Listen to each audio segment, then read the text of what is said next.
Gracias.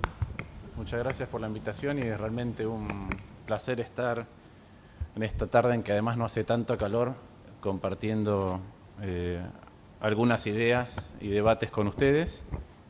Déjenme felicitarlos además, como soy un fanático del fútbol, déjenme felicitarlos por la victoria de ayer y por la manera de jugar además.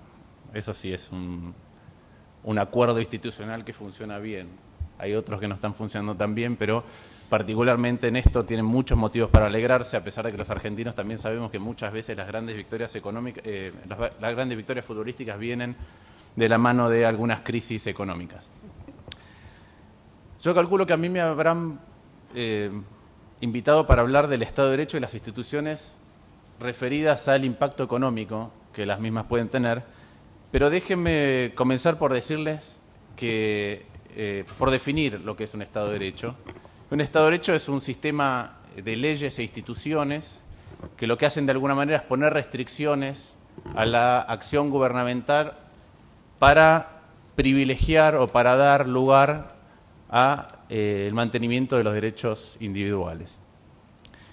Y si bien esta es una definición que es muy sencilla de decir, muy sencilla de redactar, ocurre, como dijo hace mucho tiempo, en los 60, un juez estadounidense sobre la pornografía. Es muy difícil exactamente, es fácil describir con palabras qué es, pero después en la realidad no es tan sencillo y uno solamente se da cuenta de lo que es pornografía dura cuando la ve. En esto pasa algo muy parecido, solamente uno se da cuenta de qué es lo que es el Estado de Derecho cuando el Estado de Derecho falta.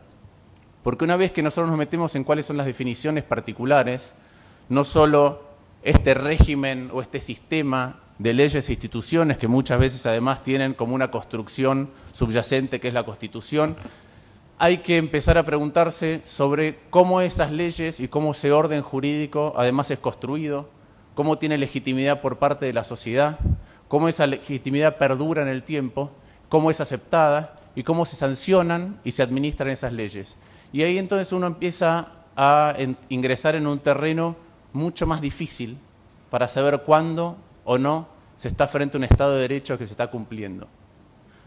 Cuando uno ve episodios de crisis o cuando uno ve, por ejemplo, lo que acaba de ocurrir en Paraguay con Lugo o recientemente discutíamos en la mesa sobre algunas circunstancias en Venezuela o en Bolivia o en Ecuador, es muy difícil, si uno se atiene solamente a la definición taxativa que uno encuentra en un diccionario, saber si está funcionando o no el Estado de Derecho. Y por eso el Estado de Derecho, como decía antes, solamente se aprecia cuando uno está vivenciando esa falta. En términos de esas instituciones o ese marco jurídico, es relativamente sencilla la traslación de cuál es el impacto económico que eso tiene. Se puede ver esto desde el punto de vista teórico y es bastante sencillo. Un premio Nobel de Economía, Hicks, dijo una vez que quien invierte a largo plazo o en activos productivos entrega un rehén, porque uno lo que está haciendo es, por lo menos durante un tiempo, no poder disponer del dinero que invirtió.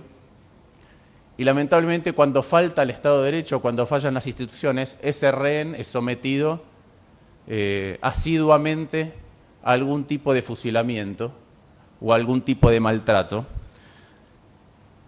No hace falta estudiar demasiada economía para saber que si uno necesita disponer de recursos para utilizar a largo plazo, uno tiene que tener la certeza o por lo menos la tranquilidad de que esos recursos que uno invirtió van a poder estar por lo menos sujetos a unas leyes que uno conoce previamente y que si las leyes se modifican, entonces van a ser modificados los recursos que uno utilizó, o por lo menos los recursos que uno comprometió de ahí en más y no hacia atrás. Que si ese estado fundamental no existe, de tranquilidad, de cierto nivel de previsión, el retorno que uno le va a exigir a la inversión es muchísimo más alto que el que le exigiría a uno si tiene la tranquilidad efectiva de que las reglas se van a cumplir Y por ende, si el retorno que yo le exijo a cualquier tipo de inversión que voy a hacer es mucho más alto del que podría ser, la cantidad y la calidad de los proyectos de inversión que tienen lugar en determinado territorio van a ser menores al óptimo. Y lo que vamos a tener entonces es un proceso de acumulación de capital y de crecimiento menor al que se podría tener.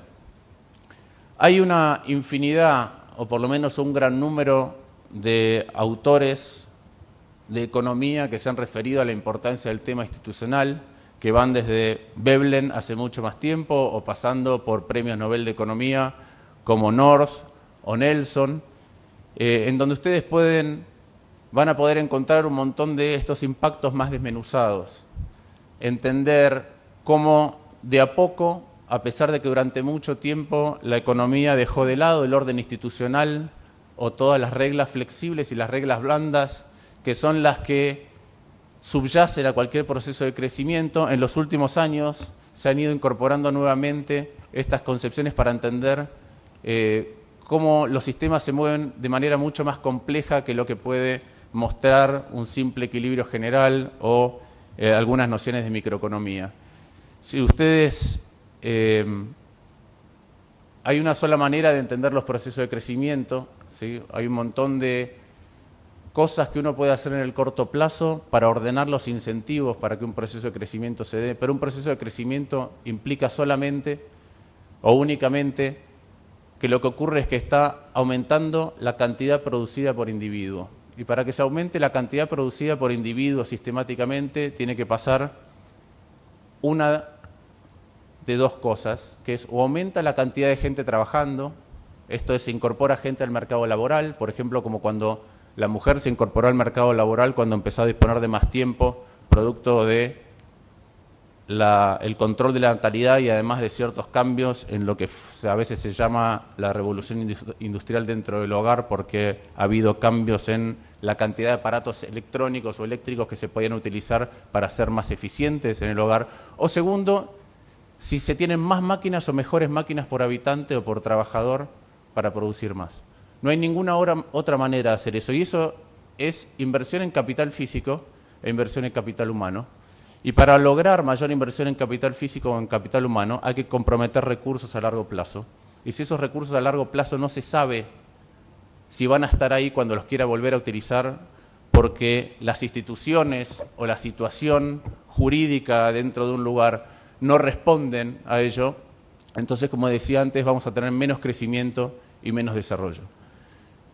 Es llamativo que sea un campo relativamente nuevo dentro de la economía y que haya sido premiado solo recientemente, porque hay quizá factores o por lo menos ejemplos que hoy se dan en llamar experimentos naturales para por lo menos ver in situ el impacto de un Estado de Derecho en el desempeño económico.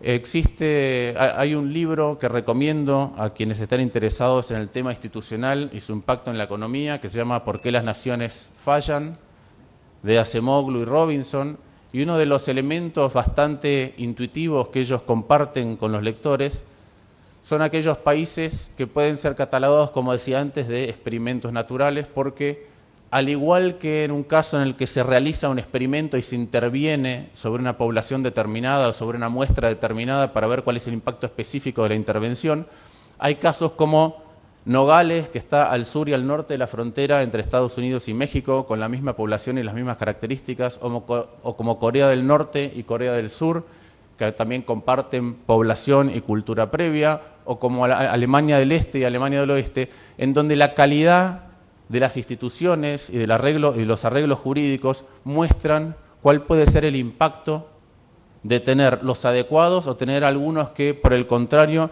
no incentivan la acumulación de capital. Naturalmente que en todos estos casos no están ocurriendo solamente, o no están teniendo lugar solamente diferencias en los arreglos institucionales, sino también otros eventos históricos, y por eso es que no siempre son trasladables estos experimentos naturales o estas observaciones sobre el verdadero impacto que puede tener el marco jurídico a todo tipo de historia de éxito o historia de fracaso económica en distintos ámbitos. Pero como decía antes, estos arreglos institucionales que de alguna manera restringen o limitan o ordenan el comportamiento o la interacción entre las organizaciones y los individuos en una sociedad, van mutando a través del tiempo, van creciendo a través del tiempo y se van desarrollando a través del tiempo. No ocurre siempre que los arreglos institucionales a los que llegamos son óptimos. De alguna manera son como funciona la teoría de la evolución. La teoría de la evolución generalmente no llega a óptimos, llega a soluciones que están resolviendo un problema que existe en la actualidad, un desafío que existe en la actualidad, pero no son el mejor arreglo posible. Y también traen, producto de que no son el mejor arreglo posible, problemas ulteriores. Por ejemplo, los seres humanos hoy caminamos en dos patas, y para caminar en dos patas, lo óptimo no sería tener solamente una columna vertebral, sino tener 4. Caminaríamos mucho más estables y tendríamos menos problemas lumbares, yo soy operado de hernia de disco, de los que tenemos. Ahora, la evolución en un momento se las arregló con el material previo, con el que tenía cuadrúpedos, con una sola columna, para decir, bueno, ahora tenemos que andar en dos patas. Y se construye sobre un arreglo institucional previo, de alguna manera, un arreglo institucional nuevo, que soluciona el problema, como decía, pero genera otros. Estos arreglos que uno ve cotidianamente, como decía, no son óptimos, muchas veces no garantizan la mejor solución posible y de vez en cuando, producto de esta suboptimidad, tienen inconvenientes que hay que corregir. Y el problema principal de todas estas estructuras, que deben ser un arreglo institucional o un Estado de Derecho, es una estructura, nos tiene que dotar a nosotros de un cuerpo con el cual interactuar. Ese cuerpo tiene que ser reconocible, tiene que ser transparente, tiene que ser claro, tiene que ser aceptado, pero además tiene que tener cierto grado de flexibilidad, porque todas las economías y todas las sociedades están sometidas a shocks. Y ese grado de flexibilidad seguramente podrá resistir hasta cierto nivel de shocks. De vez en cuando, los protocolos existentes no son capaces de acomodar un nuevo shock. Un poco como ocurrió con la central de Fukushima. Podemos acomodar, podemos crear una estructura que provee cierto servicio, que tiene ciertos colchones como para poder acomodar terremotos en la escala de Richter de 6, pero si ocurre uno de 9 con tsunami, la estructura previa que organizamos no tiene las características que necesita para subsistir. Y este es un desafío que las instituciones o que el Estado de Derecho tiene muy de vez en cuando, pero es un test muy pero muy importante. Es quizá para mí el test fundamental que tiene que soportar cualquier arreglo institucional o cualquier Estado de Derecho, y que consiste en cómo se da a sí mismo un nuevo ordenamiento cuando vienen impactos al Estado de Derecho que afectan todo aquello que fue aceptado y conocido hasta ahora. Crisis importantes en Argentina hemos tenido en innumerables ocasiones. Somos un país que ha tenido en los últimos 35 años 8 crisis sistémicas, o en los últimos 30 y pico de años 14 recesiones. Sabemos que el Estado de Derecho, porque casi todos, cuando uno se atiene a la regla, a la letra fría de lo que es un Estado de Derecho, casi todos los países latinoamericanos constituyen Estados de Derecho. Sin embargo, cuando vamos al día a día nos encontramos con un montón de por lo menos puntos que llaman la atención para verificar si en la práctica son Estado de Derecho. Pero a veces los acuerdos, los arreglos, las instituciones, las reglas, las legislaciones no son suficientes para lidiar con la realidad. E insisto que esto es el principal desafío que tiene cualquier Estado de Derecho. Ejemplos. En Argentina sufrimos un corralito. Yo sé que en España últimamente se está hablando si se puede hacer un bloqueo a los depósitos o si es posible llegar a hacer un bloqueo a los depósitos. En Argentina tuvimos un corralito que es que Nadie podía extraer más del equivalente a 300 euros por día del sistema financiero. Y aproximadamente un mes antes de eso, el Congreso sancionó con fuerza de ley la intangibilidad de los depósitos. Que quería decir ni más ni menos que cada uno era dueño de sus depósitos y que el Estado no podía sancionar ninguna norma, no podía ocurrir ninguna cosa que alterara mi libertad para utilizar mis depósitos. Teníamos una ley que se llamó Ley de Convertibilidad que decía que el dólar y el peso valían exactamente lo mismo, es decir, que un peso era igual a un dólar con fuerza de ley. Y hubo un momento en que la realidad hizo explotar eso por los aires y se trató de llevarlo a un dólar, un peso con 40, y al principio, por lo que se llama un overshooting, el dólar terminó valiendo casi 4 pesos. ¿Por qué digo esto? Porque me parece muy importante tener en mente que todas las normas con las cuales nosotros convivimos, con las cuales nosotros interactuamos, son el mejor arreglo al que a veces siglos, a veces décadas, a veces casi milenios de interacción entre nosotros nos han sabido llevar. No son la mejor circunstancia posible, son la que conocemos. Y como dije antes, van acumulando inconvenientes. Y cada vez que acumulan inconvenientes, y esos inconvenientes son de una magnitud tal que se produce una crisis grande, existe el desafío de cómo se va a lidiar con esa crisis grande. Es mi impresión que este es un tema que para la juventud, que está frente a una crisis que no ha vivido todavía, en una región que hace mucho que no sabía de crisis, es un desafío fundamental. Ver cómo se resuelve un arreglo institucional, una forma de convivencia y un montón de instrumentos económicos que hoy están generando inconvenientes, teniendo en cuenta que hay ciertas cosas que desde el punto de vista normativo en principio no se podrían hacer y que si se llegan a tocar, alguien va a protestar. Esto es extremadamente complejo porque además, a medida que las sociedades prosperan y a medida que se desinteresan de la política, es mucho más difícil que estén representados la gran mayoría dentro de los procesos políticos, y estos procesos políticos son mucho más pasibles de ser influenciados por grupos más pequeños. Ustedes están celebrando, todos en Iberoamérica estamos celebrando los 200 años de la Constitución de Cádiz. Nosotros en Argentina estamos celebrando los 20 años de algo de lo que en realidad no queremos recordar, que tiene que ver con un episodio bochornoso en el Congreso. Otra vez para dar una idea de qué es lo que es seguridad jurídica o qué es lo que es Estado de Derecho, qué es lo que es institucional y qué no. En el año 92, cuando Argentina estaba privatizando los servicios públicos, entre ellos el gas, en Argentina se aprobó el marco regulatorio de la ley y en el medio de la votación para la cual el oficialismo no conseguía quórum, unos periodistas detectaron que había un diputado que no era diputado. Es decir, alguien sentado en una banca pretendiendo ser diputado para poder lograr el quórum. Cuando corrieron enseguida para ver quién era esta persona, lo detectaron, era el asesor de un diputado, encontraron otros 4 diputados. Y el marco regulatorio por el cual se privatizó el gas en la Argentina y que atrajo importantes inversores extranjeros, en rigor está viciado de nulidad. Y siguió en vigencia. Y la repercusión es mucho más pequeña que cuando alguien elige, por ejemplo, estatizar una compañía. ¿Por qué?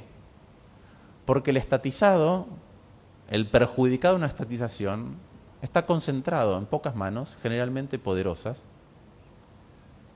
El perjudicado, el beneficiado, no se sabe exactamente quién es, el público en general, pero no toma cartas en el asunto.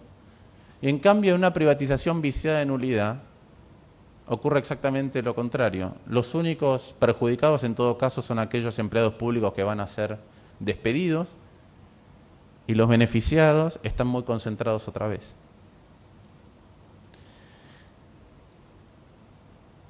Cuando se llegan a estas instancias donde hay grupos particularmente intensos o con capacidad de lobby,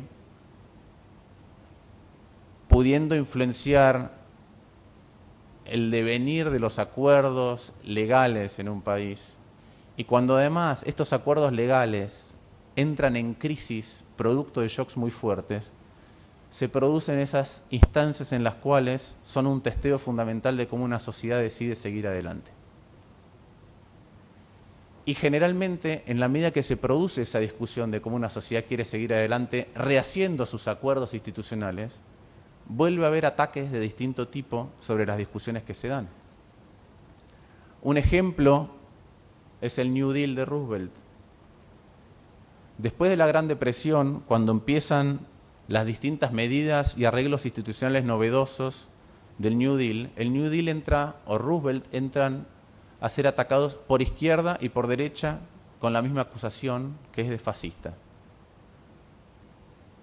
Y sin embargo, inclusive presidentes estadounidenses, 3 décadas después, reivindican, conservadores, reivindican los acuerdos de ese momento, y muchas de las instituciones que surgieron en esa etapa, la SEC, el seguro de los depósitos, la seguridad social, todavía continúan hoy en día y son, si quieren, parte del andamiaje que permite a los Estados Unidos cabalgar parte de la crisis, que les sería mucho más costosa si no estuvieran presentes. ¿Por qué digo esto? Porque como Argentina hemos entrado muchas veces en esta dinámica en la cual la realidad o los shocks son tan grandes que hacen tambalear nuestra Fukushima y hacen tambalear nuestros acuerdos, es particularmente importante prestar atención a cómo son las discusiones en medio de la crisis, porque en las crisis siempre se suele ser bastante heterodoxo. Si la ortodoxia es toda aquella doctrina o arreglos o acuerdos o disciplinas que son las comúnmente aceptadas, eso es precisamente lo que llevó a la crisis. Y entonces hay que generar una ortodoxia inmediata para lidiar con la crisis, pero es fundamental en esa discusión empezar a prever cuáles son los nuevos acuerdos y cuál es el nuevo Estado de Derecho. Otra vez, no porque el que tenemos sea inmodificable, sino precisamente porque son flexibles hasta un grado tal que pueden aguantar una cantidad o una magnitud de shocks específica. Y el problema, cuando uno tiene esos shocks, es que si las decisiones, los procesos por los cuales vamos a administrar el cambio de las instituciones, el cambio de los acuerdos legales, el cambio del Estado de Derecho, tenemos que ser capaces de preservar el espíritu de todo lo que era original y poder modificar las formas y tomar las decisiones coyunturales que hacen al nuevo espíritu y también al anterior. Entonces, estas instituciones, estos acuerdos, este Estado de Derecho no es inmodificable, no son inmutables, tienen que cambiar, tienen que perfeccionarse, nunca son óptimos, y la manera de ver específicamente cuándo no son óptimos es cuando sobrevienen crisis importantes, muchas veces provocadas o como consecuencias de esta suboptimidad anterior. Aferrarnos, yo en ese sentido soy, si quieren, voy a ser herético acá, aferrarnos al Estado de Derecho como una panacea que no debe ser cambiada, que debe ser esculpida en mármol, es un problema si no vemos el contenido. Antes o en momentos en que Keynes era enemigo o crítico de cómo habían sido las reparaciones producto de la Primera Guerra Mundial, escribió algo así como: los absolutistas de los contratos son muchas veces los verdaderos padres de las revoluciones.